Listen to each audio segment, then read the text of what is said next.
vamos para a análise política, conjuntura, saber aqui os comentários do nosso querido Cláudio Gonçalves Couto, ele que é cientista político, coordenador de mestrado profissional em gestão e políticas públicas da Fundação Getúlio Vargas. Olá, Cláudio, bom dia, prazer em recebê-lo. Tudo bem? Tudo bem? Está me Tudo ouvindo? Me jóia. vendo direitinho? Tudo certo? Ouço Então tá bem, bom. vejo bem também. Maravilha, já resolvemos todos os problemas técnicos e vamos lá. Cláudio, o presidente Bolsonaro participou aí de um passeio de motociclistas, né, no sábado aqui em São Paulo, cometeu uma infração gravíssima de trânsito, já que a placa da moto dele estava coberta, ele estava também sem máscara, tomou multa por isso, assim como o filho, o deputado Eduardo Bolsonaro, além de outros deputados e ministros. Promoveu aglomeração, a Secretaria de Segurança Pública gastou R$ 1.200.000 com policiamento extra para esse evento, né? Foram destacados 6.300 policiais, 600 viaturas, 5 aeronaves, drones, enfim, fora fake news também que rolou aí nas redes sociais, né, bolsonaristas dizendo aí que a motociata tinha entrado até para o Guinness Book, mentira, total fake, né? Inclusive a polícia disse, né, que contou apenas aí com 12 mil mortos. Como é que você viu esse episódio diante dessa pandemia que nós ouvimos, acabamos de ouvir o Arthur Queiroz, ministro da Saúde, realmente está em crescimento, a gente deve chegar já aos 500 mil mortos por Covid desde o início da pandemia. Como é que você vê essas atitudes do presidente Bolsonaro? Estava vendo, inclusive, até comentei com o Chioro, estava ouvindo o Omar Aziz ontem, e ele falou, poxa, presidente, coloque a máscara, é importante. Ele pedindo ajuda até do presidente da República, sendo a figura mais importante do país, né? O cargo, né? Pelo menos é o cargo dele, fazendo esse apelo ao presidente. Como é que você está vendo também, como é que você vê essa motociata e tudo de irregular que aconteceu nela? Bem, acho que primeiro é o Bolsonaro sendo Bolsonaro, né? Ele não deixou de ser Bolsonaro ao se eleger presidente. Continua se comportando da mesma maneira que se comportava antes, desde o seu tempo ainda de capitão no exército, quando tentou lá explodir adutoras, botar bomba em quartéis, essas coisas assim, que foi o que justamente levou à sua saída do exército naquele momento. Seu comportamento como deputado, sempre também não dando bola para a questão das leis, dando bola para o bom senso sequer, né? Sempre transgredindo tudo aquilo que reza a vida civilizada. E ele continua a agir exatamente dessa mesma maneira agora, como presidente da República. O problema é que isso tem consequências muito maiores do que tinha nas posições anteriores que ele ocupava. E no caso específico aí das motociatas, ou motocadas, ou o nome que a gente puder dar para isso, o fato é, o presidente da República ele está, na realidade, fazendo campanha antecipada, está produzindo eventos de autopromoção, e isso à custa do dinheiro público. Né? Isso é muito grave também, para além de todos os outros problemas, de aglomerar, né, de dar mau exemplo de novo, né, sem máscara, placa tampada, capacete inadequado, porque até isso, né, ocorreu. Num dia estava sem capacete lá quando atravessou aquela ponte, né, e agora estava com um capacete que não é nem permitido pelo Denatran, né, aquele capacete coquinho. Então tem mais essa ainda, né? É a cereja do bolo, né, do Bolsonaro. Agora, o pior de tudo, do ponto de vista, digamos, do jogo político, no sentido mais restrito da coisa, é que ele está, na verdade, fazendo campanha antecipada, o que é ilegal, ele está se autopromovendo, o que é inaceitável em qualquer república, e ele está, na realidade, pior ainda, fazendo isso, produzindo gastos para o Estado. Ou seja, o custo que essa motociata teve é o custo que o contribuinte, no caso aqui do Estado de São Paulo, pagou para financiar a autopromoção do Bolsonaro. Outro dia foi o contribuinte do Rio de Janeiro. Um pouco antes foi aquele contribuinte do Distrito Federal. Né? Os brasileiros, enfim. Né? Então, na realidade, isso precisava ser tratado com mais seriedade pelos órgãos de controle, porque é evidentemente um absurdo isso que está acontecendo. E até se pode questionar até que ponto, num evento pessoal de autopromoção, faz sentido mobilizar um tal contingente de forças de segurança do Estado. Porque, afinal de contas, qual é o interesse público num evento daqueles? O interesse público não existe, o interesse é só do Bolsonaro e da sua claque. Então, acho que isso também precisaria ser mais bem pensado, né? Ele precisaria ser talvez avisado com antecedência de que não haveria estrutura para isso, para, afinal de contas, mitigar um pouco os efeitos dessa irresponsabilidade do presidente. Exato. A Secretaria de Segurança Pública, não é, Cláudio, gastou 1.200.000 reais, imagina, nesse período onde muitas pessoas estão passando fome, né? Exato. Ele devia ser, no mínimo, cobrado, né? A gente vê que quando tem jogos de futebol e a polícia mobiliza um contingente para fazer a segurança, depois os clubes, a federação, eles são cobrados por aquele serviço. Ué, por que não é cobrado o presidente Bolsonaro quando ele produz um evento dessa natureza? Não é um evento oficial, uma data comemorativa do país, um encontro protocolar do presidente com o governador ou algo do gênero. É autopromoção pura, né? Então, eu acho que isso deveria levar a algum tipo de cobrança desses recursos, não do governo federal, porque também não é justo que o governo federal financie isso, né? Os cofres públicos federais. Sim. Quem tem que pagar isso é o próprio Bolsonaro e os seus apoiadores. Se quiserem que façam uma vaquinha para pagar por esses custos que ele produz. Boa, Cláudio. Cláudio, agora o presidente continua aí defendendo, né, a desobrigação da máscara para vacinados e pessoas que já contraíram a doença. Na semana passada, ele pediu um parecer sobre essa desobrigação para o tal de Queiroga, né? O ministro da Uhum. Saúde, Marcelo Queiroga, respondeu que o presidente pediu um estudo sobre o assunto e disse que o presidente quer instigar pesquisadores brasileiros, estimular pesquisas. Como é que você viu essa reação do ministro? E aí, ele cai, não cai, ele fica, responde isso porque quer ficar? Qual a sua análise? Olha, o ministro Queiroga vai mostrando, no certo sentido, que é invertebrado, né? Porque ele consegue se manter no cargo, mesmo com esse tipo de posicionamento do presidente da República. Não faz o menor sentido instigar pesquisas sobre algo acerca do que já se tem consenso, né? Já há um entendimento. Lá no comecinho da pandemia, havia dúvidas, né, quanto ao uso de máscara. Foi comprovado depois que o uso de máscara é necessário, que ele é seguro, que ele reduz o grau de contágio e que, portanto, precisa ser feito. Né? Eu acho que essa é uma questão importante aqui. Seria como, digamos, o presidente queria instigar pesquisas na área aeroespacial ou de geografia para ver se a Terra é plana mesmo ou não. Né? É a mesma coisa. A gente não faz sentido instigar pesquisa sobre algo que é nonsense, sobre algo que é absurdo. Né? O presidente da República, na realidade, está pura e simplesmente fazendo o que ele sempre faz, que é gerar confusão, que é disseminar má informação, e aí vem com uma lorota como essa, né? Quer dizer, vem por meio do seu ministro da Saúde, né? O tal do Queiroga, que é obrigado a dar esse tipo de explicação. Por um lado, a gente pode dizer que não é fácil ser ministro do Bolsonaro, porque tem que encontrar explicação para as coisas que não têm explicação alguma.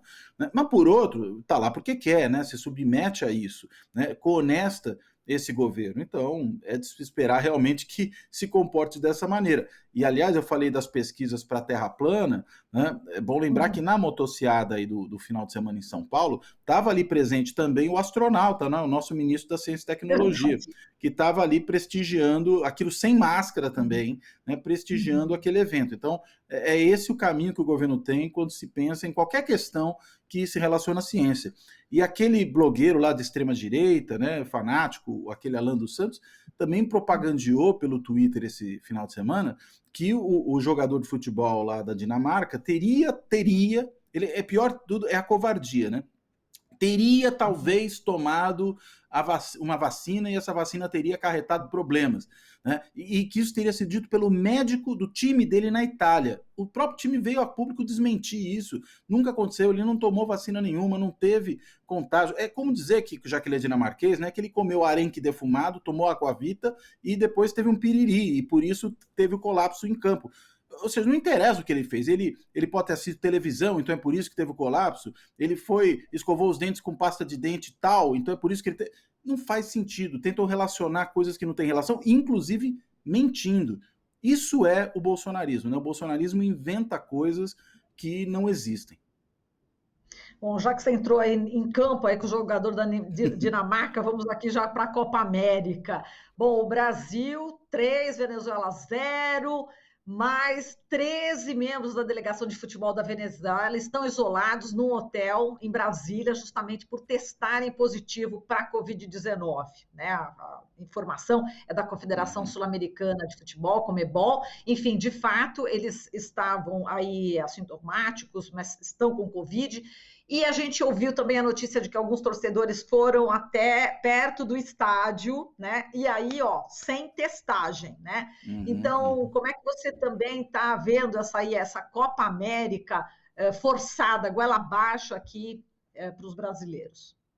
Olha, mais do mesmo, né? A gente está de novo vendo a Uhum. forma como esse governo se comporta. A gente sequer tinha qualquer obrigação de encampar um evento dessa natureza. Suponhamos que o Brasil tivesse lá atrás se comprometido a realizar a Copa América aqui nessa época.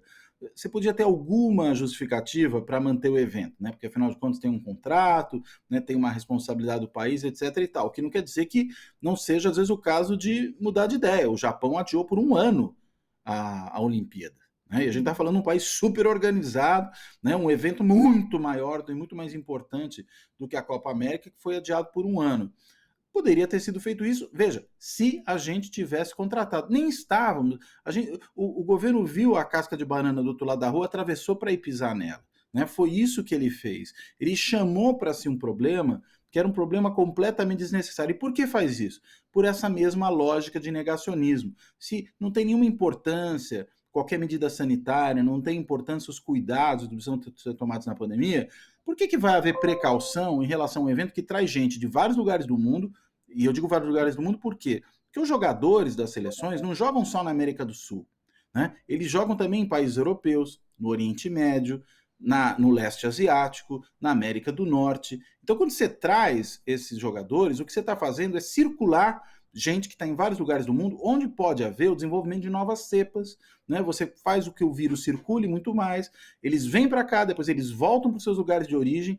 É essa a questão, ou seja, a cautela recomendaria que isso não se fizesse, porque não é alguma coisa que é necessária para o funcionamento do país. É diferente, sei lá, da importação de produtos de outro país que são necessários para o funcionamento da economia, né, para o abastecimento das famílias, e que, digamos, vem um barco ou um avião de outro lugar e pode ter alguém contaminado, mas você está suprindo uma necessidade. Agora, no caso do evento de futebol, podia ter sido realizado em outro momento e não precisava ser no Brasil, realmente, e veja, os outros dois países já haviam cancelado. Tudo bem que a Colômbia, por uma razão diferente, que tem a ver lá com a mobilização nas ruas, né, e com o grau de violência que se produziu na Colômbia, sobretudo por ação do governo, né, e no caso da Argentina, porque a pandemia também está saindo do controle. Ou seja, nós fizemos tudo errado uma vez mais. Agora, de novo, é a cara do bolsonarismo isso, é de se esperar que se haja exatamente dessa forma. Bom, agora a gente vai aí falar sobre CPI. Os ministros Ricardo Lewandowski e Alexandre de Moraes, do Supremo Tribunal Federal, decidiram no sábado manter as quebras dos sigilos aprovadas pela CPI da Covid dos ex-ministros Eduardo Pazuello, da Saúde, Ernesto Araújo, das Relações Exteriores, e também da Mayra Pinheiro, secretária do Ministério da Saúde. Como é que você viu também essas decisões e continua complicando ainda mais a situação deles na CPI? Eu acredito que sim, porque afinal de contas, primeiro é preciso saber, né, o que essas pessoas fizeram e, portanto, com quem elas conversaram. Né? Quando você quebra esses sigilos, você estabelece qual é a rede de contatos que foi se mantendo aí. Existe aquele gabinete paralelo que assessorou o presidente da República para tomar as decisões estapafúrdias que tem tomado durante a pandemia.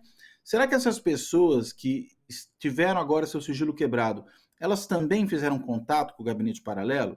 Essa é uma questão importante, ou seja, houve contato entre aqueles membros do gabinete paralelo, aqueles médicos, digamos, pró-vida, como eles dizem, eu não lembro agora o nome exato que o grupo se deu, né, que são aqueles que foram a Manaus lá preconizar o tratamento precoce, né, com dinheiro público também, mais uma vez, né, dinheiro público mal gasto. E esse é o menor dos males, né? Veja, tem coisa muito pior até do que isso. Mas, de qualquer maneira, o governo patrocinou esse tipo de coisa. Houve contato deles com o ministro da Saúde, houve contato deles com a capitã Cloroquina, que é membro do governo, houve contato deles com outras pessoas que estão no governo. É importante saber isso. Porque se houve, a gente mostra o seguinte, que para além de um mero assessoramento e tudo mais, o que houve foi a produção, a formulação de uma política pública de maneira continuada por esse bando de malucos. É esse o ponto, né? E aí, consequentemente, as responsabilidades têm que ser atribuídas. Eu acho que é por isso que é tão importante. E claro que a CPI, como um órgão que tem poderes judiciais de investigação, ela tem todo o direito de fazer essa quebra de sigilo. O estranho seria não ter. É como você dizer, este juiz não pode tomar uma adesão que cabe aos juízes. Né? A quebra de sigilo é uma adesão que cabe à CPI. Né? O que o Supremo fez nesse caso foi simplesmente dizer: olha, está nas atribuições da CPI solicitar essa quebra de sigilos. Né? Foi isso que ele disse. Porque quando se faz um questionamento dessa natureza, é como se estivesse, na realidade, dizendo: olha, a CPI tem de poderes judiciais na investigação, mas nós não queremos que sejam aplicados nesse caso porque nós não gostamos do teor da decisão. É isso. Isso não faz o menor sentido. Né? Então, na realidade, assim como na adesão que obrigou a instalação da CPI, a despeito da resistência do presidente do Senado, agora nós temos também essa decisão para que a CPI exerça as suas atribuições. Nada mais natural.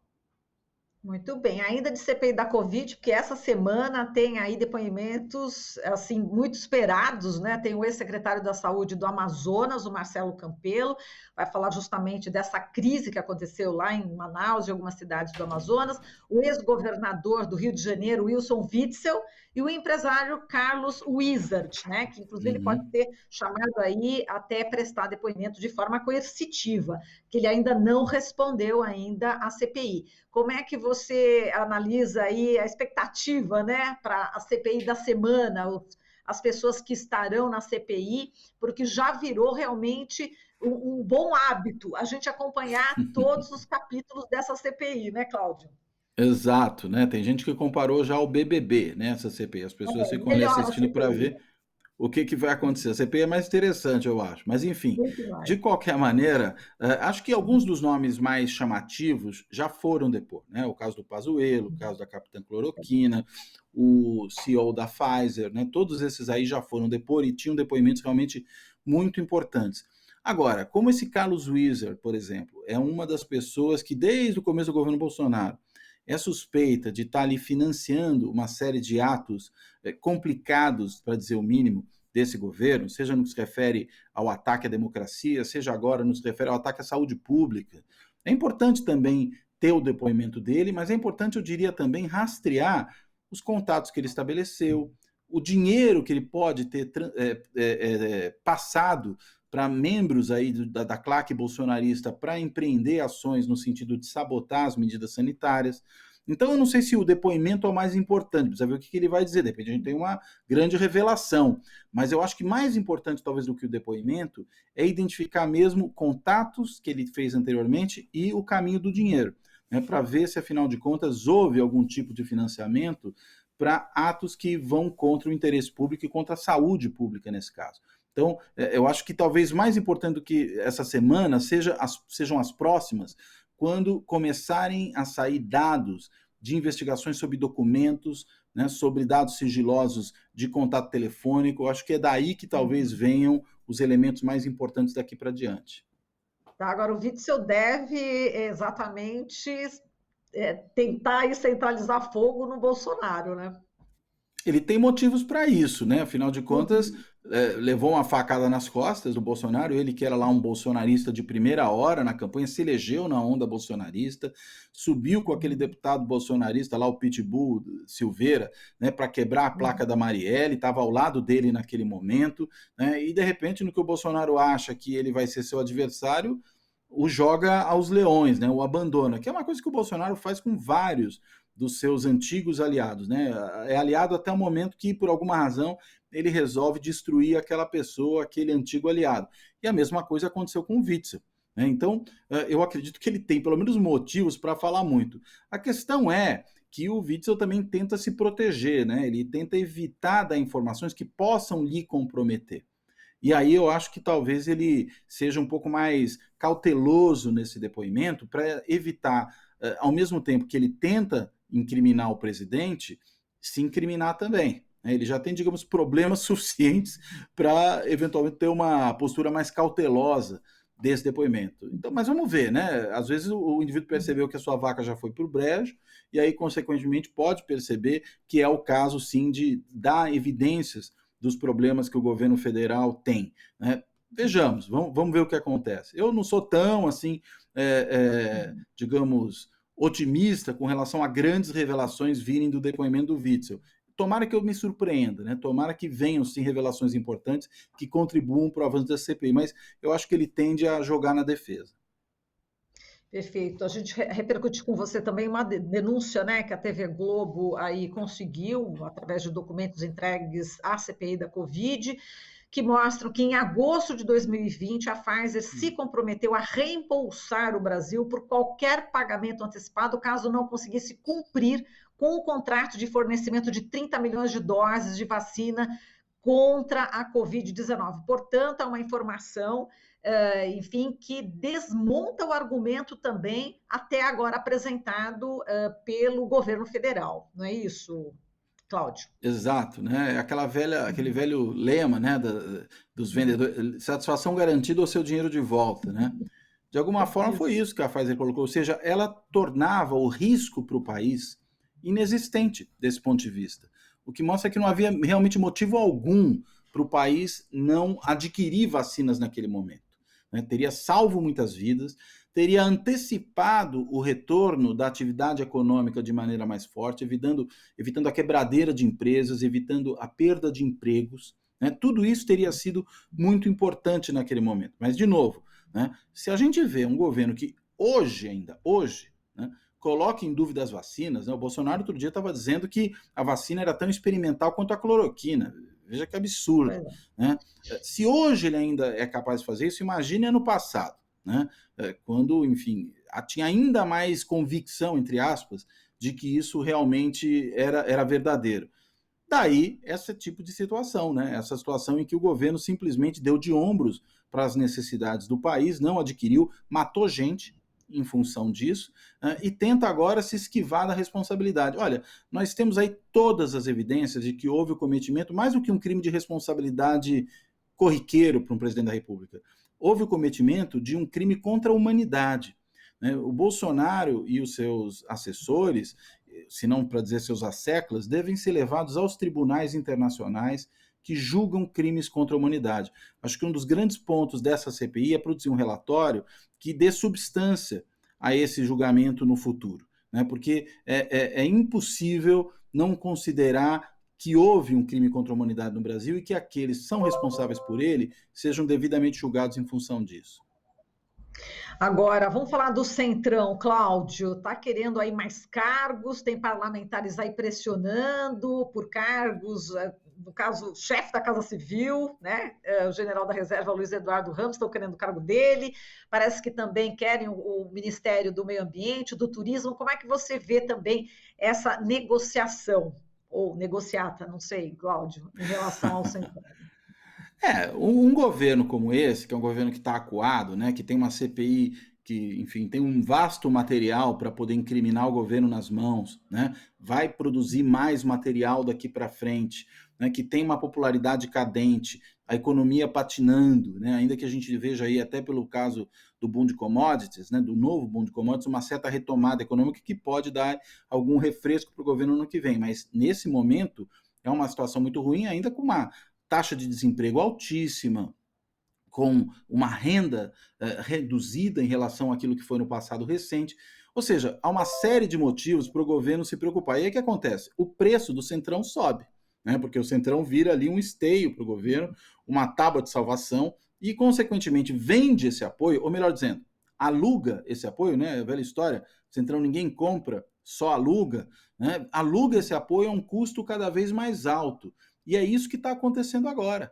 Né? O presidente da República é obrigado a recompensar cada vez mais o Centrão por uma proteção que ele sabe que precisa. Porque sem ela, ele, claro, corre o risco de um impeachment, a gente tem até um tempo reduzido até as eleições do ano que vem, mas ainda seria possível o impeachment. Né? Existe ali aquela base também bolsonarista, lá de um quarto da população que se mantém renitente ali apoiando o presidente, isso também reduz um pouco a chance, mas é melhor não brincar com isso, deve imaginar o presidente, né? Para isso aí ele é bastante cauteloso, por uma série de outras coisas que ele não tem cautela, para essa acho que ele tem. E resultado, mantém aí a remuneração do Centrão, que claro, vai exigir mais coisas, ainda mais naqueles lugares onde se sabe que há problema, né?